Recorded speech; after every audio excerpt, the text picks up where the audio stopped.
Next slide, please.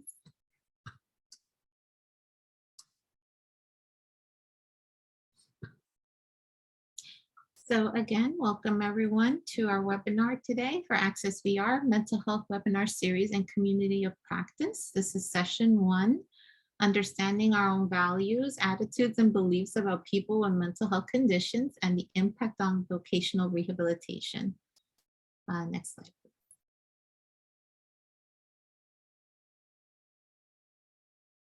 So this webinar is sponsored by the Northeastern Caribbean Mental Health Technology Transfer Center, or MHTTC, and we're housed at Rutgers School of Health Professions in the Department of Psychiatric Rehabilitation and Counseling Professions, also in collaboration with ACCES-VR.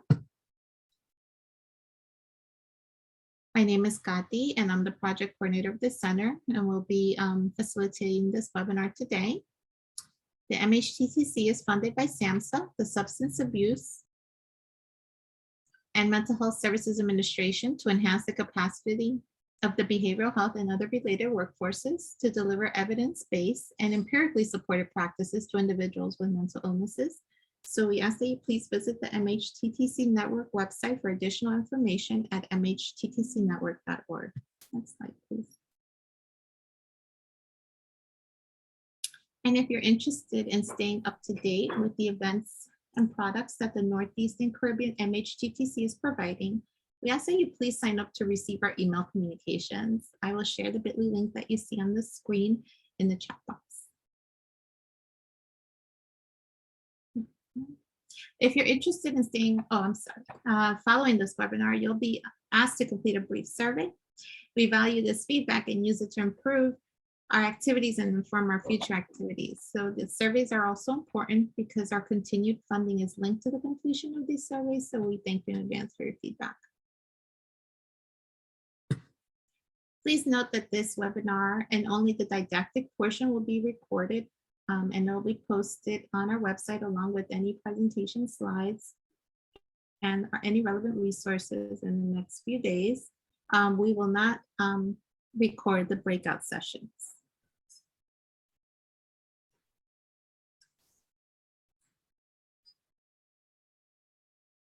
This presentation was prepared for the Northeastern Caribbean Mental Health Technology Transfer Center under a cooperative agreement from the Substance Abuse and Mental Health Services Administration, or SAMHSA. All material appearing in this presentation, except that taken directly from copyrighted sources, is in the public domain and may be reproduced or copied without permission from SAMHSA or the authors. Citation of the source is appreciated. Do not reproduce or distribute this presentation for a fee without specific written authorization from the Northeastern Caribbean Mental Health Technology Transfer Center. This presentation again will be recorded and posted on our website. At the time of this presentation, Marian Delphin-Rittman served as Assistant Secretary for the Mental Health and Substances at SAMHSA. The opinions expressed herein are the views of the speakers and do not reflect the official position of the Department of Health and Human Services, DHHS, or SAMHSA. No official support or endorsement of DHHS or SAMHSA for the opinions described in this presentation is intended or should be inferred. We encourage you to interact with our presenter during this webinar by using our chat feature. Please post any comments or questions you have. During this particular training session, Joni will have some questions posed to you and some icebreaker activity as well.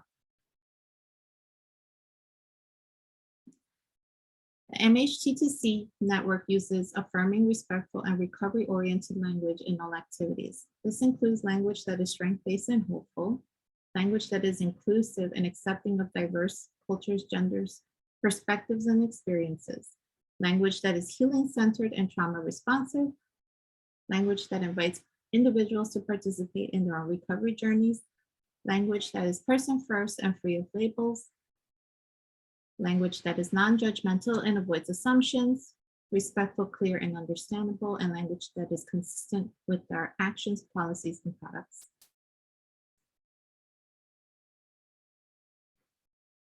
Now let's begin our training session. We have with us Joni Dolce. Joni is an assistant professor in the Department of Psychiatric Rehabilitation and Counseling Professions at Rutgers School of Health Professions. Joni has several years of experience working in behavioral healthcare settings, namely supporting employment. Joni teaches courses in the department's undergraduate program, as well as provides training and technical assistance to behavioral healthcare providers. Her research interests include staff training and employment services. She presents nationally on the topic of employment services and is listed as a Society of Human Resource Management recommended speaker on the topic of creating workplaces that support mental health. So again, welcome everyone, and I will turn it over to Joni. Thank you, Kati. Before we get started, I did want to ask if you all could complete a very brief survey. And the survey really looks at just some questions around mental health and around employment. And it should take about 10 or 15 minutes. But if you get done early, please, Kati will send the link in the chat and you could go to the survey and then come back to the group. And if you're back, I'd like you to write into the chat an introduction, where you're working from. If you want to identify maybe a fun fact about yourself, that would be great. We're going to, and as we get into today's presentation, we'll talk about how this is going to be an ongoing support for many of you. We're going to talk about what kind of the upcoming weeks look like. But for right now, if you could complete the survey, and just to give you a quick overview of the survey, the first 4 questions are really just designed to identify a unique identifier. It cannot be traced to you personally. It's just a way for us to be able to link the survey today, and we'll be distributing the survey again at a later point in the series. So if you could just complete those 4 questions so that we have a way of linking today's survey with future surveys. But welcome everyone. It's really nice to be here, exciting. Here in New Jersey, very cold, chilly, and wet. I'm sure in New York, you're experiencing similar weather. Maybe even in the chat when you introduce yourselves, you can write a place that you would like to be right now. So anyway, Kati's going to put that in the chat, or maybe she did. And if you could just take about 10 or 15 minutes, probably won't take that long, but we really appreciate it. We built in a little bit of time today to do this. So it's about 1:40, maybe come back at 1:50 and we'll get started around 1:55. So that should give you all ample time to do this. So thank you. And Kati will stop recording while you're taking the survey. And if you have questions, please use the. So we will take a small break, a few minutes, probably halfway through today, just to give people a chance to stretch and do whatever they need to do. So it's a long 2-hour, it's a 2-hour training, so a little bit longer than maybe some of the typical webinars, but we wanted to give time for the survey and also some other activities that we're going to be infusing into today's training. So the upcoming series today, we're going to talk specifically about looking at our own values, our own interests, our own attitudes and beliefs, and the impact of those values, beliefs, and attitudes on vocational rehabilitation services, specifically for individuals with mental health conditions. And as Kati mentioned earlier, we really are going to be very mindful of the language that we use, and we kind of are moving away from the terms mental illness and in favor of mental illness, using terms that are more positive, mental health condition, kind of taking away that illness piece, and really focusing on more the condition. And next week, we'll talk about ways to apply, or I'm sorry, 2 weeks from now, talk about ways to apply some of what we're learning. And we'll spend a little bit of time after today's training to look at what you can do to prepare for next training on the 3rd. And then we're going to talk about communication techniques, but very specifically about how to help in managing any difficult situations that you may be experiencing with individuals you're working with, how to communicate in different crises, how to really communicate during times when maybe someone is experiencing an increase in symptoms. And the 2 weeks after that, we're going to really apply some of those communication strategies and have it be a more applied, and you can bring in examples and your experiences so that we can make it very relevant to what you're working with. And again, after the session on the 17th, I'll provide some information and some instruction to prepare for the 3rd. And the community of practice sessions are something that we're adding to this series that we haven't added before. We're adding a 6-month, once a month community of practice where hopefully you all who are registered today and are hopefully going to be completing the series will participate in. And during those community of practice sessions, we'll be able to strategize, we'll be able to talk about any concerns that you might have, again, practice some of the implementation of the services. We're really hoping that the series that we're beginning today will be a more of an implementation of the skills and knowledge. Have this be an opportunity for you all to implement some of the skills that we're talking about and practice with one another. We'll just talk briefly about what a community of practice is. And it really is an opportunity for many of you all who have the expertise and talent in vocational rehabilitation services to interact with one another in a way to get feedback, to get support from peers, from one another. And also Kati and I will be on the calls to also provide some feedback and support. We're going to meet once a month.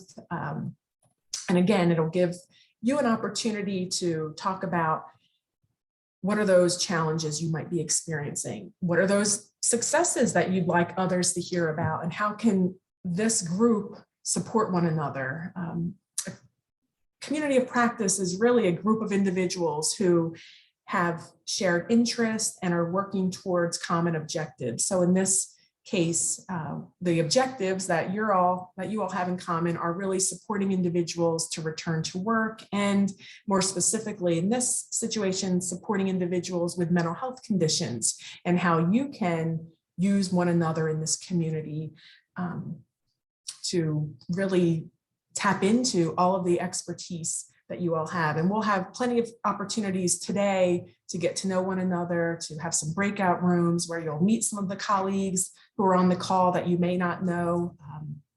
You're all, New York State is a massive state in our country, and you're all spread out. So this is a chance to really tap into those resources that are available through your own staff.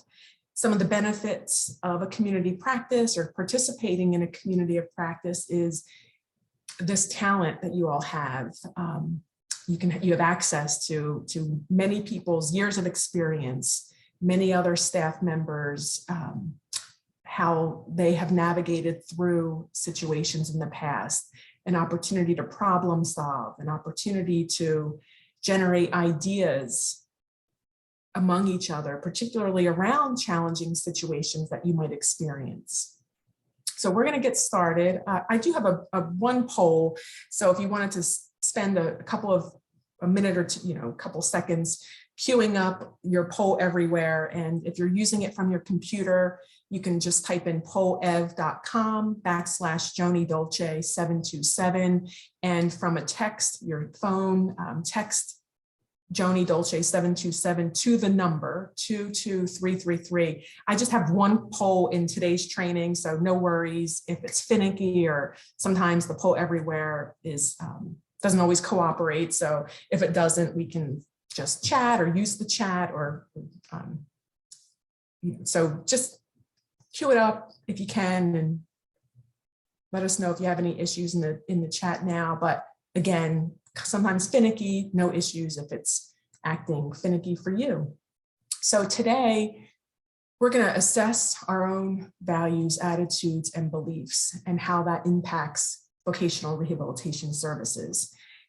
We all have our own values and work-related values, personal values, and we're going to clarify what those are in an attempt to really help us look at how our values are relevant and how our values and beliefs and attitudes could potentially impact services in both positive ways and and maybe not so positive ways. So this series is designed to equip you with knowledge about yourselves as vocational rehab counselors, as counselors in general, what your values are, and specifically your work-related values. And then we're going to follow up today's discussion of values and beliefs and attitudes with some discussion around myths and stereotypes that are held around people with mental health conditions, and what we can do in our roles in vocational rehabilitation and counseling to help dispel some of those myths. Anything in the chat that needs to be addressed? I just saw it pop up. Someone had asked if the poll could be included in the chat. Are you? Yeah, the poll sign in. Kathy, if you would be able to do that, that would be great. If not, I can go back to it for another couple of seconds. Yeah, you could just go back to it. Yeah. So it's poll. And again, as much as I try to work it out beforehand, it always sometimes has a little mind of its own. Sure. So I included the link in the Thank chat. you. Maybe it'll, and then, or you can text. Yeah, perfect. So just a few facts about mental health conditions. I think this is a little bit higher now. It's 1 in 5 adults, but I think it's closer to 52, 53 million adults in the US experience a mental health condition. It's about 1 in 20 individuals experience a serious mental health condition. And that's kind of what we're going to be addressing more today, talking about individuals with depression, anxiety, maybe post-traumatic stress disorder, bipolar disorder, schizophrenia. These may be diagnoses and mental health conditions that you might be seeing in your work. And it really is focusing on changes in thinking, mood, or behavior. People may have different moods or different behaviors because of either the mental health condition or medications related to the mental health condition. So when we think about someone with depression, you can certainly see how that person's mood might be affected, or someone with schizophrenia might have different changes in the way they're thinking, or even behaviors associated with some of the symptoms related to schizophrenia. Someone with a bipolar disorder, you might see periods of very low periods and very high periods. So when we think about mental health conditions, we're really looking at those changes in thinking, mood, and behavior, and how those changes impact the way someone functions in the community and in this situation in employment settings or school settings when we're talking about vocational rehabilitation. Any questions or clarification? I know that you have had and are in the future weeks going to be having some trainings around specific mental health conditions, anxiety and depression. So I believe a dean from Cornell is on the call today, and I believe they have some trainings coming up specific to some of those mental health conditions. So I would suggest finding out more about those and when they're going to be offered, and you can get some specific insights into each of those disorders. So there is good news, and I wanted to kind of have a discussion, whether it's through the chat or people can raise their hands, but what are some of the positive experiences that you have all observed with individuals with mental health conditions? So thinking about individuals with depression, individuals with a diagnosis of anxiety or schizophrenia or bipolar disorder. In your experiences so far in vocational rehabilitation or in employment counseling, what are some of those experiences that you have seen in your tenure? My background is in supported employment services, and I have seen many individuals return to work in positions that they never thought that they would be able to achieve. So I can recall lots of those positive experiences. And if you could think and write in the chat or unmute your mic. Kati, you could raise your hand and Kati can unmute your mic for you. And I'd like to hear, what have you observed? What are some examples of individuals who have gone back to work successfully, who may have experienced a mental health condition? What was the mental health condition? What were some of the challenges or barriers that the person overcame?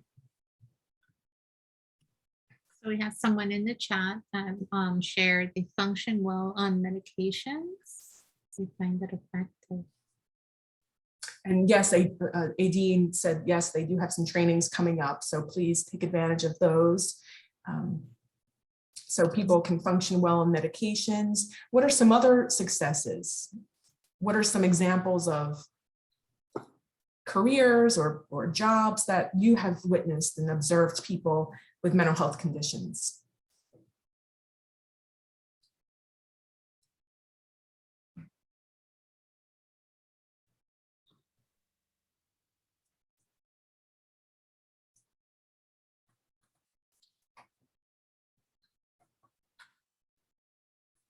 Mood improvements once employed, yes, Keith. So employment oftentimes helps with other areas of our wellness. So having a job might help us in our emotional wellness. Having a job certainly helps us in our financial wellness, certainly helps in our social wellness if we have opportunities to interact with people.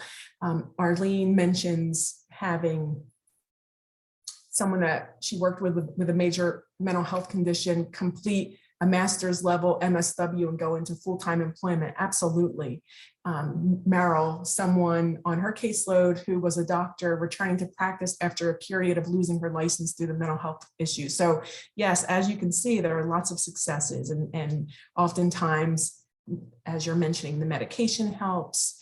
And there are other factors that contribute to someone's recovery. And we're going to talk a little bit about recovery later on, but just wanted to kind of prime it for you to begin thinking that there is some good news, and it's not just managing some of those challenges and difficult situation. Arlene, work provides purpose for everyone, and folks with mental health are no different in what they want and need. Absolutely. Tony? Hi. Briefly, I worked with OMH, and I realized that once you're working with a person with mental health and they trust you and building trust and relationships, they're able to open up more to you. And sometimes it takes more personalization. So that might include going out with them in the job search or sitting in a training with them, just providing that more hands-on experience and care. So I find that was helpful. Yes, that engagement, really meeting people where they are, literally and figuratively, meeting people at the training or at the job site. Absolutely. Thank you for bringing that up, Tony. That's a great point. Anyone else want to share a success? Kim, with supportive counseling, someone completed her RN and employed within the New York State prison system. Absolutely. So lots of successes in this group. And that's why having this community is really going to be impactful for not just managing challenging situations, but also celebrating those successes. And even as we get moving into the communities of practice, talking extensively about what might have contributed to those successes. So we talked about the success and the possibility of recovery, and that people do move on into careers and positions, and those employment and careers also impact our other wellness areas. But there are some challenges working with individuals who have a mental health condition. And I'd like us to get into some breakout rooms and talk about what those challenges might be. So think about in your group, you could either, sometimes I even take a picture of this. I don't know if we can pop it into the chats of each group, but Kati and I will be kind of facilitating so we can let you know. But in your breakout group, Kati will put you into groups.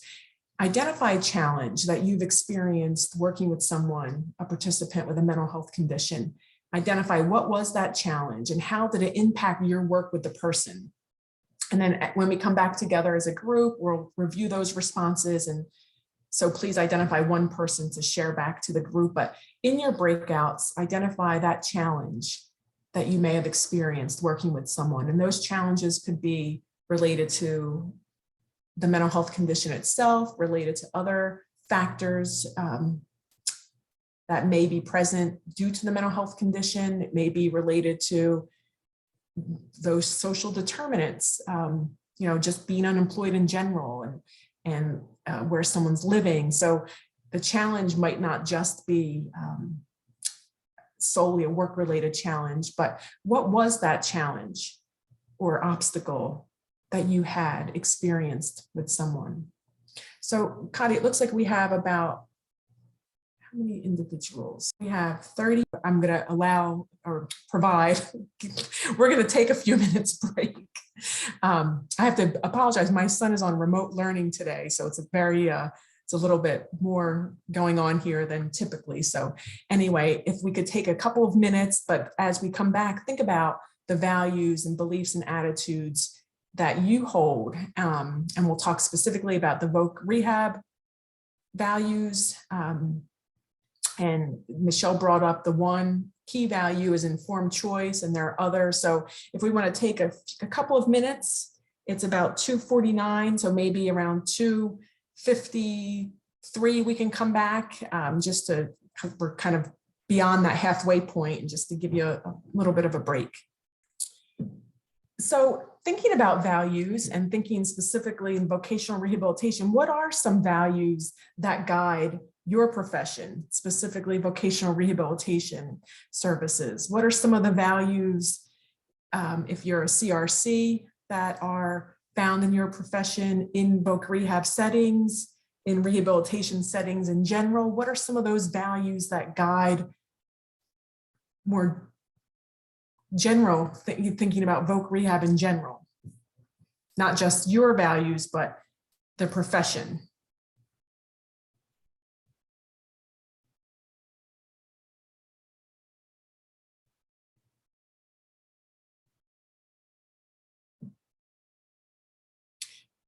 Michelle brought up informed choice and valuing assisting individuals that you're working with to choose environments based on accurate information and kind of that shared decision making. It looks like we have some in the chat.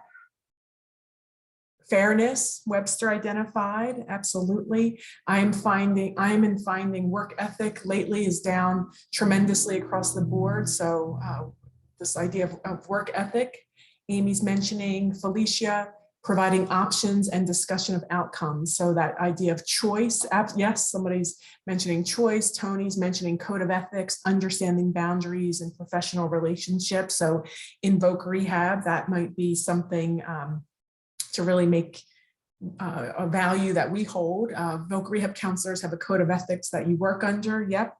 So those code of ethics are I'm a CRC, so I take those ethics, 10 CEUs every 5 years as well. And those that framework is really helpful in practicing Voc Rehab. Kim provide all the needed, that's it, to assist with making an informed choice and services.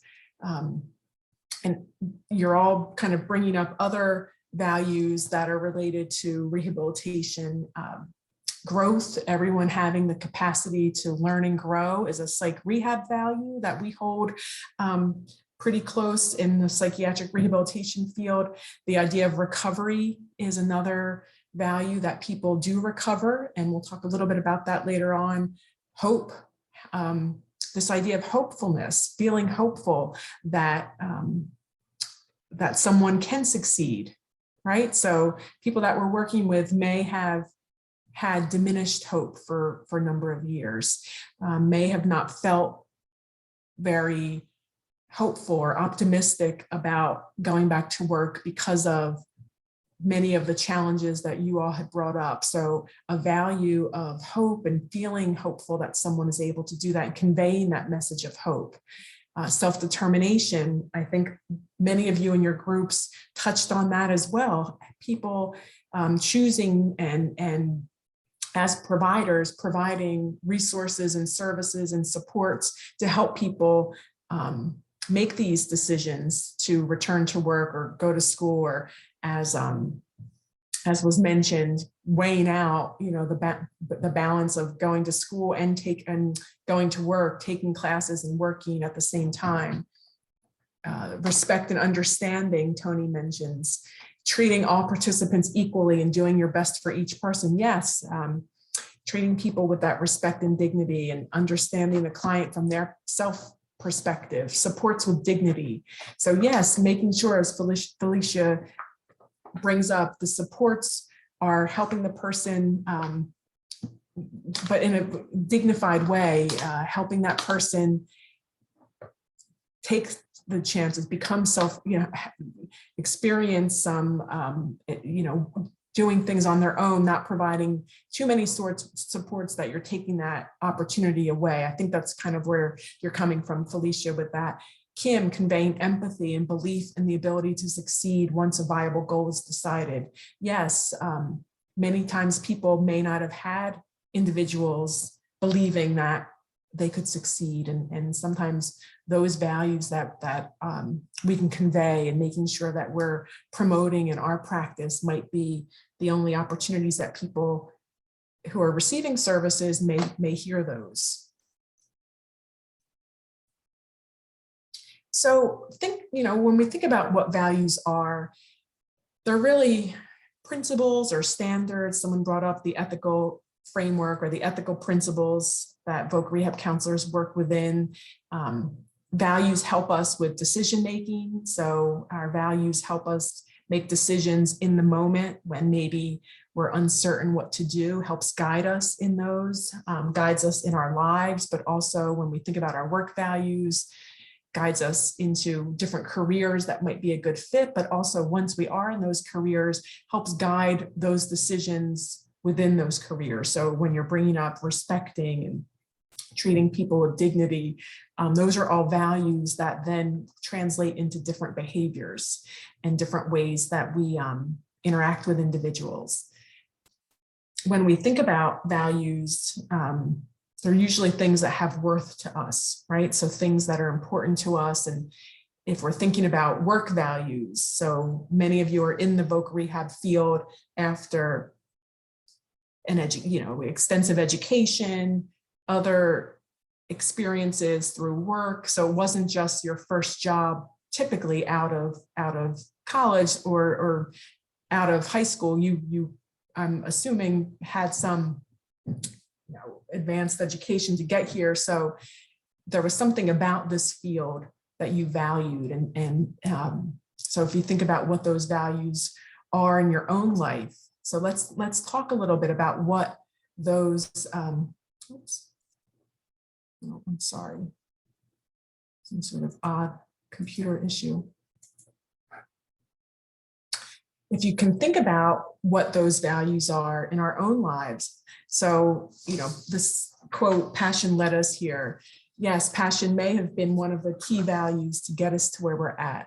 That passion we have to help people, the passion we have to maybe work on a team, the passion we have to help someone make informed decisions, help someone to feel empowered and create choices and encourage people to obtain positions that they're able to get, and having that positive, optimistic, hopeful outlook led us here. But let's think specifically about what are some of your values. So we're going to do another activity and think about what are, let me just fix this really quickly.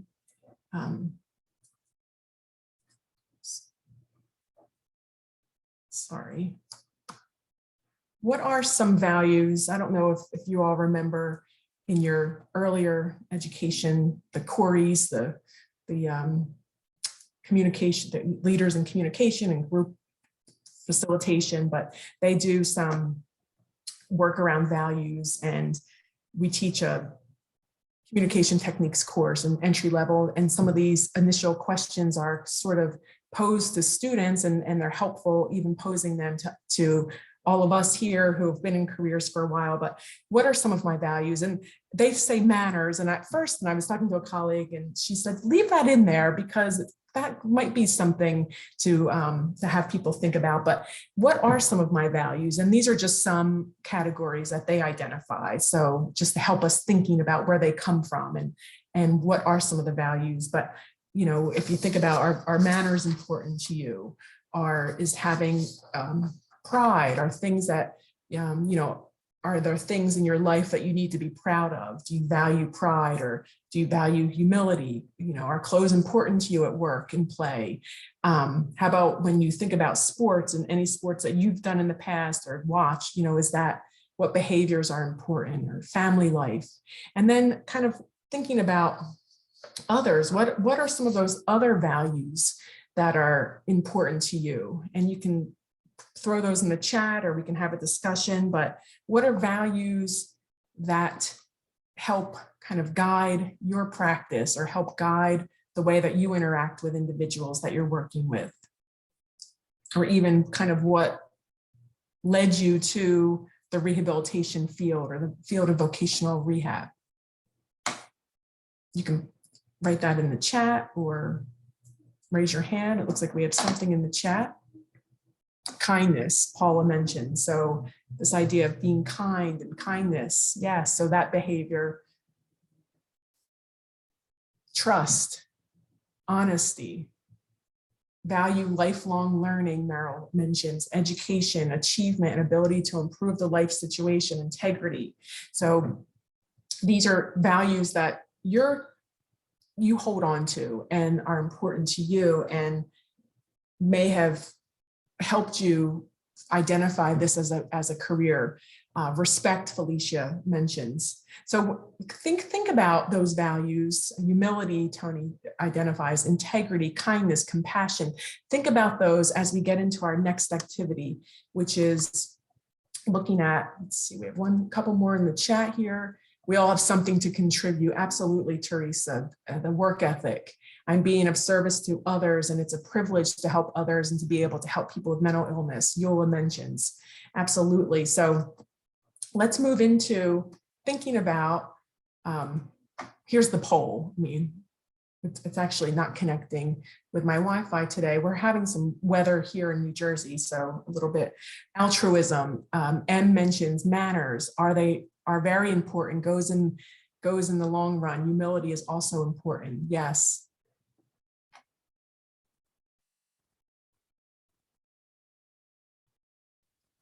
So we'll do another quick breakout room, maybe about 10 minutes this time. And I have questions here on the next slide. Kati and I will pop those in the chat room, the chat for the breakout rooms. But it really is to help you sort through some of those attitudes, beliefs, and values you might have, talk with others about what those are. Here are the questions. So thinking about what attracted you to the helping profession in the first place. What is your main motivation for wanting to be a helper or a Voc Rehab counselor? What are the attributes that you think make up an effective rehab counselor? And what are those characteristics that are most important? What personal strengths do you have to assist you in the work that you're doing as a rehab counselor? What are the thoughts? What are those major frustrations? We talked a little bit about those challenges, but just in general, being a helper, what are those major frustrations and demands that you might have? I can think of a few over the years. Just, I think people mention that life balance, but there are others. What about, and finally, how do the values that we just discussed impact those points or the responses to the questions here?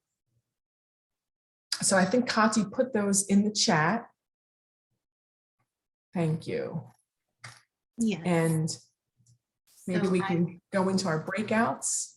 Yes. And then about 10 minutes and we'll come back, and it's less important to share as the group when we come back, and it's more important to kind of think through these questions. So we'll give ourselves 10, maybe 12 minutes to go through some of these questions. But again, very helpful when we're thinking about some of the applied nature of our future sessions. So thank you, Kati.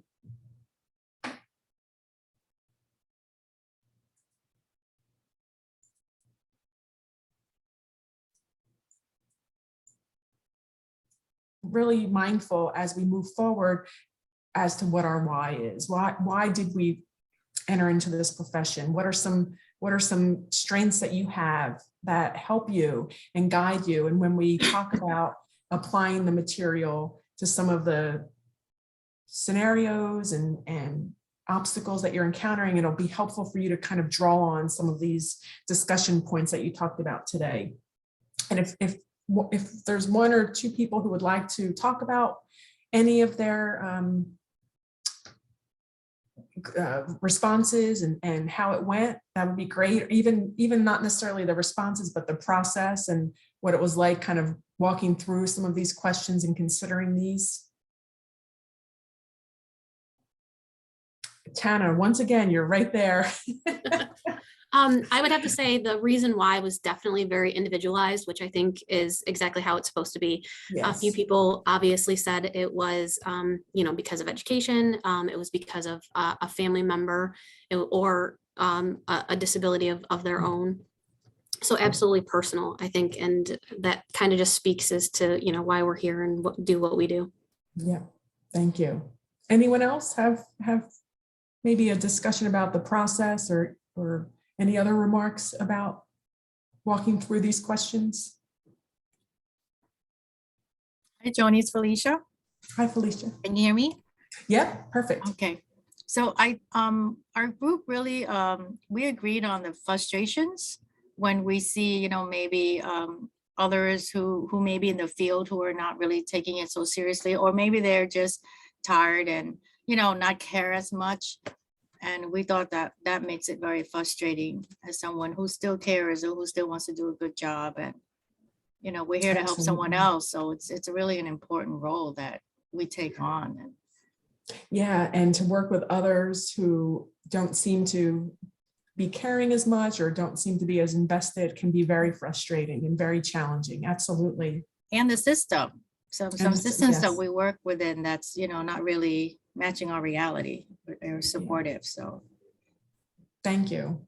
So we are going to move on, but again, just think about this as we're moving into future topics and future sessions. It'll kind of help guide some of that. So our beliefs and attitudes really impact some of those, our values and the way that we are thinking about things, and the way that maybe our behaviors and the way that we might work with individuals, if we value things that maybe are not something that others might value. You can see, just like what you brought up, Felicia, other providers may value other factors, and that could really create some frustrations and some difficulties.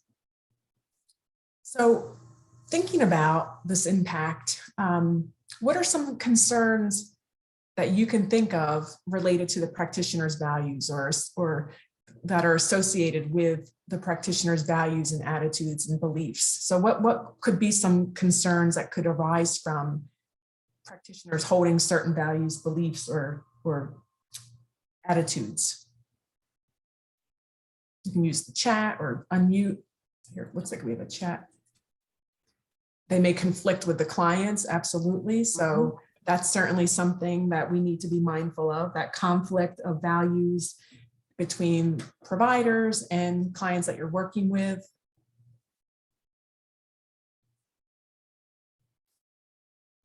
Maybe personal, yep. So there may be some personal concerns.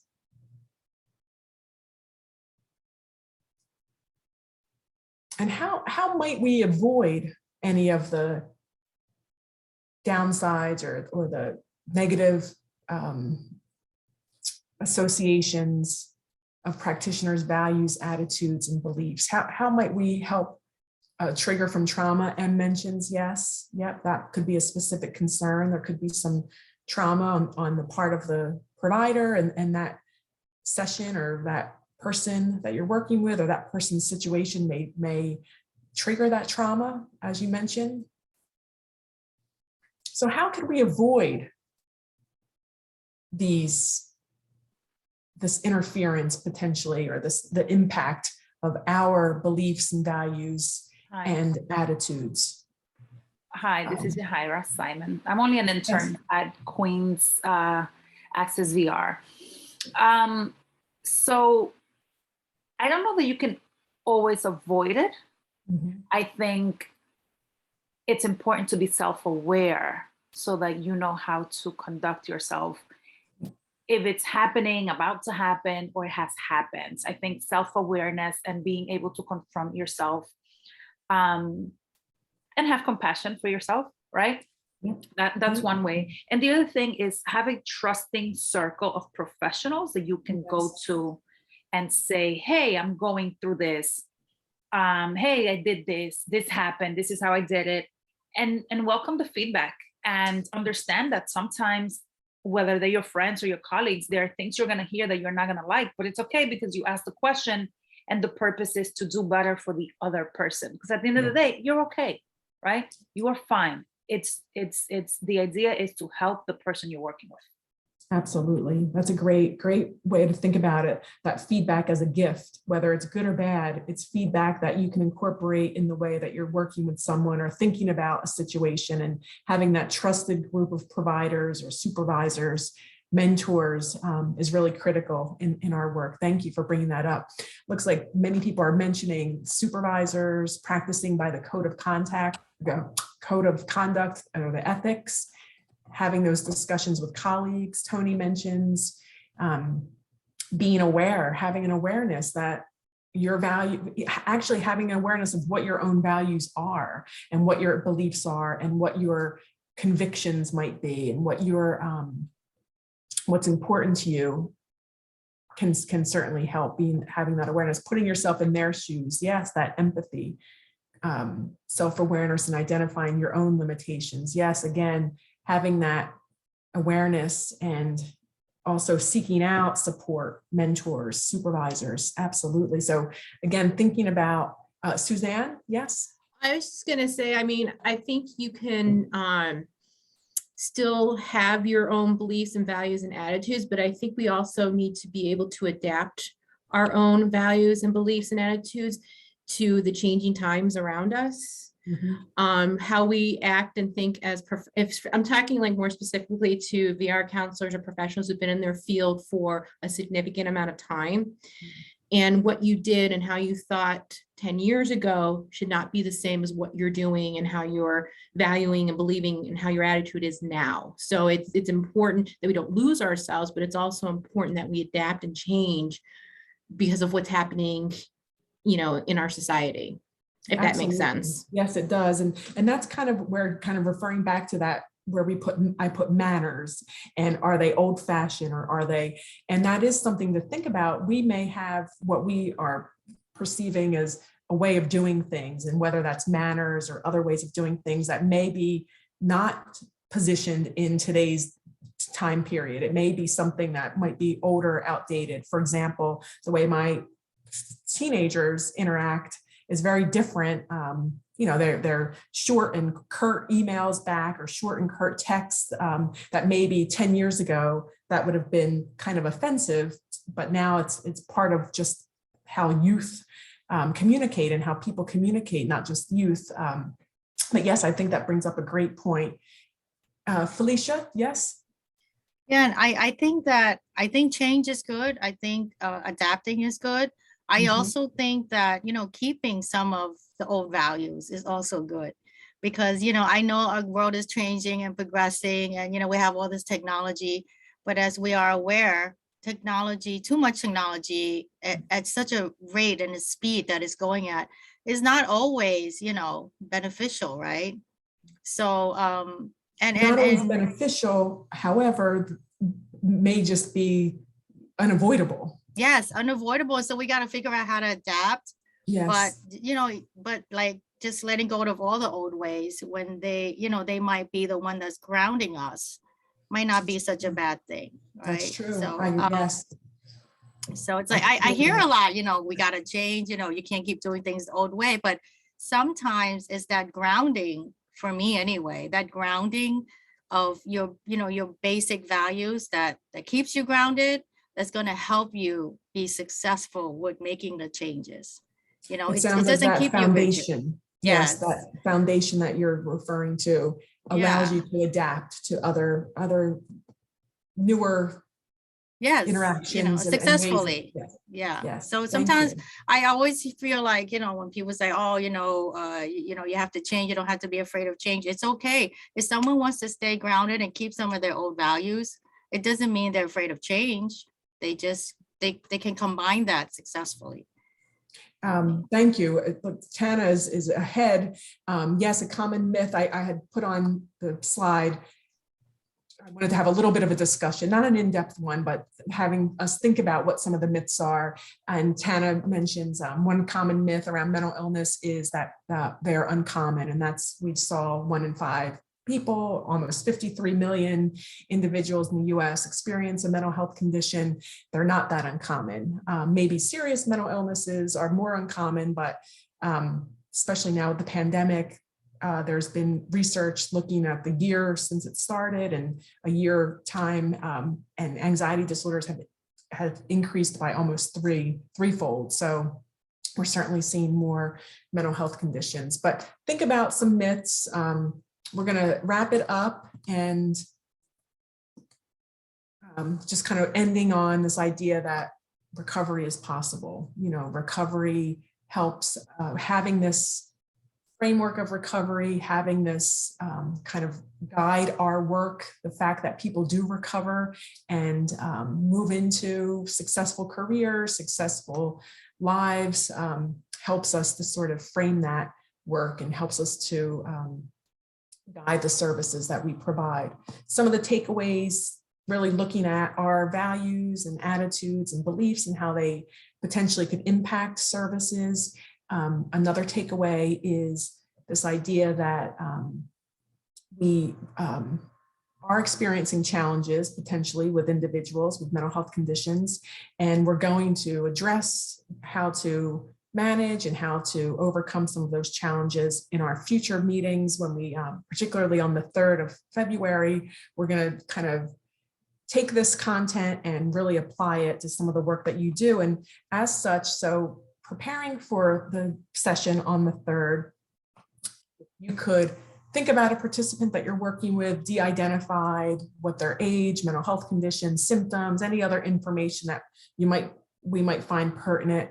Think about what the person's career goal is, what are the strengths, what are the barriers related to the goal, and what are those specific concerns or challenges you're experiencing. So when we come back next time on the 3rd, we're going to really dig into this. It's going to be more interactive, less me talking and more of us sort of applying some of what we talked about today. So take a picture. I think Connie will probably be sending these out over the next few days, so that you could be thinking about when we meet up again. Thank you, Keith. Yes, we are almost at the hour, so I appreciate it. See you on the 3rd. So if you want to take a picture of that really quickly, or Connie will send it out, or just think about what you need to prepare, but we're going to wrap it up. I think we had some Q&A throughout, but if you have any questions, please make sure to email me or Kati. Here's some references. Our evaluation is here on the QR code, or I think Kati just Can you sent go back really quickly to the one slide, the references and references yeah, or the resources. Yep. So mostly around mental health. Thank you. Probably tons more, but these are just some references. And then the evaluation copy I'll also put in the chat. If you could kindly complete that, that would be great. And then I'm going to put up my email. If you have questions that we did not address, I'm gonna make sure we end at 3:30. Audio has her email in the chat as well.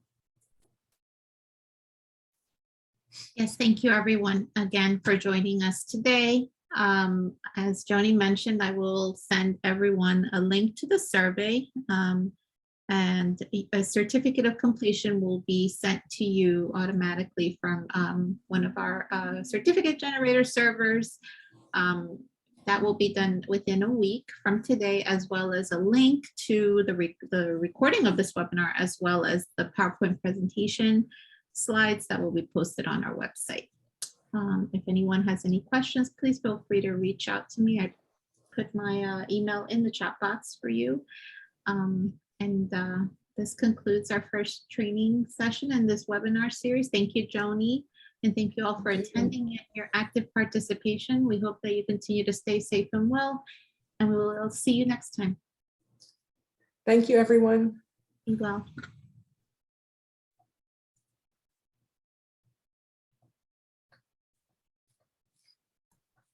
Thank you. Thank you.